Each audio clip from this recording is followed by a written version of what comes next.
Hi guys. Men's mental health. பொண்ணுங்க சொல்கிற மாதிரி பசங்க இன்னும் ஓப்பன் அப் ஆகணும், அவங்க இன்னும் எமோஷனல் ஆகணும், இதுதான் ரியல் ஃபிக்ஸ் மென்ஸோட மென்டல் ஹெல்த்துக்கு. இது நிஜமாலே கரெக்டான விஷயமா? குறிப்பாக இப்போது மென்ஸோட சூசைட் ரேட்ஸ் எல்லாம் அதிகமாக போயிட்டுருக்கு. இதுக்கு ரியல் ரீசன் பசங்க எமோஷ்னலாக ஓப்பன் அப் ஆக மாட்டுறாங்கன்றது தானா? எனக்கு தெரிஞ்சு பசங்களுக்கு வெண்டிங்னா பிடிக்காது. பசங்களுக்கு ஸ்ட்ரெஸ் வரும்போது அவங்களுக்கு அது யார்கிட்டச்சும் சொல்லணும், வெண்ட் பண்ணணும் அப்படின்லாம் இல்லை. இப்போ இருக்க இந்த மாடர்ன் ஜென்ரேஷன் எனக்கு சொல்கிறதுக்கு கூட ஆள் இல்லை அப்படின்னு பசங்க சொன்னாலுமே அவனுக்குன்னு ஒரு பிரச்சனை வரும்போது அவனே ஆட்டோமேட்டிக்காக அவன் ஐசோலேட் ஆகிடுவான். இதில் ஸ்டடீஸ் கூட பண்ணியிருக்காங்க. ஸோ உமனுக்கு ஸ்ட்ரெஸ் வரும்போது அவங்க வெண்ட் பண்ணணும்னு நினைப்பாங்க, பசங்களுக்கு ஸ்ட்ரெஸ் வரும்போது அவங்களே ஐசோலேட் ஆகிப்பாங்க. இதுக்கு ரீசன் என்னென்னா, பசங்களுக்கு பிரச்சனை வந்து அதை சால்வ் பண்ணணும், அவங்களுக்கு யார்கிட்டச்சும் சொல்லணும். அதை தாண்டி அந்த ப்ராப்ளம்க்கு சொல்யூஷன் வந்து திருப்பி நான் அந்த சுச்சுவேஷனில் நான் போகக்கூடாது அப்படின்னு நினைக்கிற பசங்க தான் அதிகம். ஆமாம், கொஞ்சம் பசங்க இருக்காங்க எனக்கு யார்கிட்டயாச்சும் இந்த வெயிட்டை வந்து இறக்கி வைக்கணும் அப்படின்னு. அஃப்கோர்ஸ் அதில் தப்பே இல்லை. அந்த யார்கிட்டயாச்சின்றது தான் இங்கே பிரச்சனை. அது நீங்கள் உங்களோட பெஸ்ட்டு மேல் ஃப்ரெண்டுக்கிட்ட சொன்னால் பிரச்சனை இல்லை. அதுவே உங்களோட கேர்ள் ஃப்ரெண்ட்டை உங்கள் பார்ட்னர்கிட்ட நீங்கள் ஷேர் பண்ணுறீங்கன்னா அங்கே தான் பிரச்சனை. ஏன் இது ஒரு பிரச்சனையாக சொல்கிறேன்னா, நம்மளோட கேர்ள் ஃப்ரெண்ட்டை நம்ம இந்த எமோஷ்னல் அந்த பேகேஜை அவங்கள்ட்ட இறக்கி வைக்கும் போது அவங்களால அதை ஹேண்டில் பண்ண முடியாது. First thing, they will lose respect for us. அதுக்கப்புறமா எவன்ச்சுவலி அவங்களே லீவ் ஆகிடுவாங்க. இந்த மாதிரி டேரெக்டாக சொல்ல மாட்டாங்க, நீ என்கிட்ட வந்துட்டு எமோஷ்னலாக ஓப்பன் அப் ஆன, அது எனக்கு பிடிக்கல அதனால் போகிறேன் அப்படின்லாம் சொல்ல மாட்டாங்க. தி ஃபர்ஸ்ட் லூஸ் ரெஸ்பெக்ட், அதுக்கப்புறமா டிஸ்ரெஸ்பெக்ட் பண்ணுவாங்க, அதுக்கப்புறமா ஆட்டோமேட்டிக்காக ரிலேஷன்ஷிப் ப்ரோக் ஆகிடும் அங்கேருந்து. இதுக்கும் ஸ்டாட்டிஸ்டிக்கல் எவிடன்ஸ் இருக்குது. லைக் மென் ரிலேஷன்ஷிப்பில் அவங்க கேர்ள் ஃப்ரெண்ட்டை இந்த எமோஷ்னல் பேக்கேஜ் சொல்கிறாங்கன்னா உமன் லீவ் ஆகுறாங்க. ஸ்டடீஸில் என்ன ஆக்சுவலாக சொல்கிறாங்கன்னா, பசங்க ரொம்ப எமோஷ்னலாக பொண்ணுங்கிட்ட இருந்தாங்கன்னா பொண்ணுங்க வந்து லீவ் ஆகிடுவாங்க.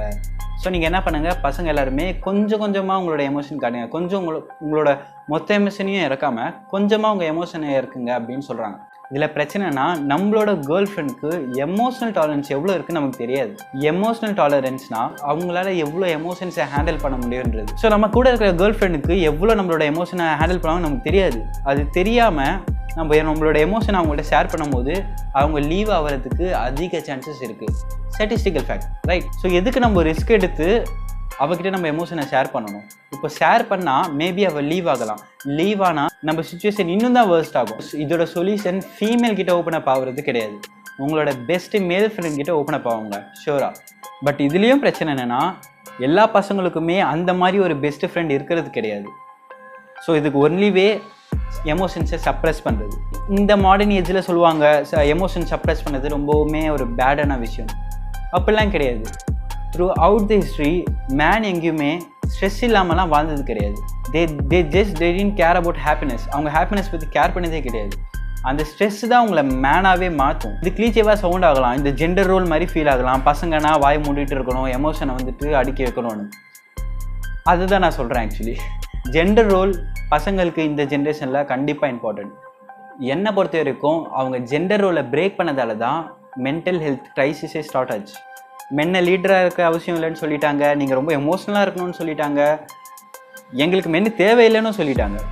ஸோ பசங்க இப்போ எங்கே தான் போவாங்க? அதனால தான் ஜெண்டர் ரோல் ரொம்பவே இம்பார்ட்டன்ட், ஸ்பெசிஃபிக்கலி ஃபார் மென். அவங்களோட எமோஷனை ரெகுலேட் பண்ண கற்றுக்கணும். அவங்க கண்டிப்பாக அவங்களோட உமன் கிட்ட அவங்க ஷேர் பண்ணவே கூடாது. ஏன்னு நான் அவங்கள்ட்ட ஆல்ரெடி சொல்லிட்டேன். அப்படி உங்களுக்கு ஒரு பெஸ்ட்டு ஃப்ரெண்ட் ஷேர் பண்ணுறதுக்கு இல்லைன்னா you have to suppress that emotion. நீங்கள் ஒரு நல்ல ஒரு நெட்வொர்க், நல்ல ஒரு பெஸ்ட் ஃப்ரெண்ட் உங்களுக்கு நீங்கள் ஃபார்ம் பண்ணிட்ட அப்புறமா அதுக்கப்புறமா நீங்கள் அவங்கள்ட்ட ஷேர் பண்ணலாம். அது வரைக்கும் உங்களோட எமோஷன்ஸை நீங்கள் சப்ரெஸ் பண்ணி தான் ஆகணும். அந்த ஸ்ட்ரெஸ்ஸில் நீங்கள் இருந்து தான் ஆகணும். மென்னால் ஸ்ட்ரெஸ் ஹேண்டில் பண்ண முடியும். சொன்ன மாதிரி த்ரூ அவுட் தி ஹிஸ்ட்ரி மென் எந்த இடத்துலையுமே ஜாய்ஃபுல்லாலாம் இருந்தது கிடையாது. எல்லா டைம்லேயும் அவங்க ஸ்ட்ரெஸ்டாக தான் இருந்தாங்க. உமன் சொல்லுவாங்க, எங்களெல்லாம் அடிமையாக வச்சுருந்தாங்க, அந்த டைமில் பசங்களாம் ஃப்ரீயாக தானே இருந்தீங்கன்னு. ஆனால் அதுவும் உண்மை கிடையாது.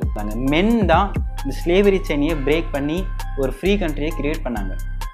But most of the women எப்படியோ அவங்க அது மறந்துடுறாங்கன்னு நினைக்கிறேன். இப்பயும் சரி எப்பயும் சரி பசங்களால் ஸ்ட்ரெஸ்ஸை எஸ்கேப்லாம் பண்ண முடியாது. நீங்கள் அதை மேனேஜ் பண்ண கற்றுக்கணும், உங்களோட எமோஷன்ஸை ரெகுலேட் பண்ணணும். ஸ்டோயிசிசம் பற்றி படிங்க.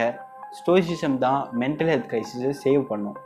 அதுவே லைக் எமோஷனலாக இருக்கிறது, ஓப்பன் அப் ஆகுது, அதெல்லாம் ஒர்க்கே ஆகாது. மோஸ்ட் ஆஃப் த டைம் பசங்க டிப்ரெஸ்டாக இருக்காங்கன்னா அவங்களோட ஹோல் லைஃப் சுச்சுவேஷன் அந்த மாதிரி இருக்குதுன்னு அர்த்தம். நீங்கள் உங்களோட லைஃப் சுச்சுவேஷனை சேஞ்ச் பண்ண பாருங்கள். நான் சுச்சுவேஷன் எதை மீன் பண்ணுறேன்னா, நீங்களே உங்களை ரெஸ்பெக்டபிள் பர்சனாக பாருங்கள். ஜிம் போங்க, ஒர்க் அவுட் பண்ணுங்கள், கோல் செட் பண்ணுங்கள், அந்த கோலுக்கு என்னென்ன பண்ணுமோ அதுக்கு டெடிக்கேட்டடாக இருங்க. மணி ஏர்ன் பண்ணுங்கள். இதெல்லாம் நீங்கள் ஆட்டோமேட்டிக்காக பண்ணும்போதே உங்கள் லைஃப் சுச்சுவேஷன் பெட்டர் ஆகும். நீங்கள் டிப்ரெஸ்டாக ஃபீல் பண்ண மாட்டீங்க. இந்த சுச்சுவேஷன் தான் உங்களை டிப்ரெஸ்டாக ஃபீல் பண்ண வைக்குது. டிப்ரெஷன் வந்துட்டு ஒரு great indicator and great motivation. நீங்கள் அதெல்லாம் அந்த எனர்ஜி எல்லாமே எடுத்து உங்களோட ஒர்க்கில் போடணும். உங்களை நீங்களே டெவலப் பண்ணிக்கிற அந்த ப்ராசஸில் போடணும். ஸோ ஜெண்டர் ரோல் கண்டிப்பாக மென்ஸ் மென்டல் ஹெல்த்தை ஃபிக்ஸ் பண்ணும். இதில் என்ன இன்ட்ரெஸ்டிங்னா, உமன்ஸ் ஒன்று சொல்கிறாங்க ஆனால் பண்ணுறது ஆப்போசிட்டாக பண்ணுறாங்க. அவங்க சொல்கிறாங்க பசங்கள்லாம் எமோஷனலாக இருக்கணும், ஓப்பன் அப் ஆகணும்னு சொல்லுவாங்க. ஆனால் நம்ம ஓப்பன் அப் ஆனால் அடுத்த செகண்ட் நம்மளை விட்டு போயிடுவாங்க. ஸோ அந்த தாட்டை மட்டும் எடுத்துக்காதீங்க. டிப்ரெஸ்டாக ஃபீல் ஆகுறீங்களா? Good, work on yourself. Stoicism பற்றி படிங்க. அதுலேயே உங்களுக்கு தெரியும் மென்னோட மென்டல் ஹெல்த்தை எப்படி டீல் பண்ணணும்னு. ஃபீமேலுக்கு தான் வந்துட்டு வெண்ட் பண்ணுறதெல்லாம், லைக் நம்ம அந்த பிரச்சனை அவங்களுக்கு வரும்போது அந்த ஸ்ட்ரெஸ் யார்கிட்டச்சும் சொன்னால் போதும். அவங்களுக்கு சொல்யூஷன் தேவையில்லை. பசங்களுக்கு சொல்யூஷன் தான் வேணும். பசங்களை பொறுத்த வரைக்கும் அவங்க லைஃப் ஸ்ட்ரெஸ்ஸாக தான் இருக்க போகுது. ஆனால் ரெஸ்பெக்டட் வேல ஸ்ட்ரெஸ்ஃபுல்லாக இருக்க போகிறீங்களா இல்லை ஒரு லூசராக ஸ்ட்ரெஸ்டாக இருக்க போகிறீங்களா நீங்கள் தான் முடிவு பண்ணணும். ரைட் டைமுக்கு வெயிட் பண்ணாதீங்க, ஸ்டடி பண்ணுங்கள், உங்களை நீங்களே டெவலப் பண்ணுங்கள். ஃபெமினிசம் சொல்கிற அந்த விஷயத்தெல்லாம் நம்பாதீங்க. அவ்வளோதான். தேங்க்யூ.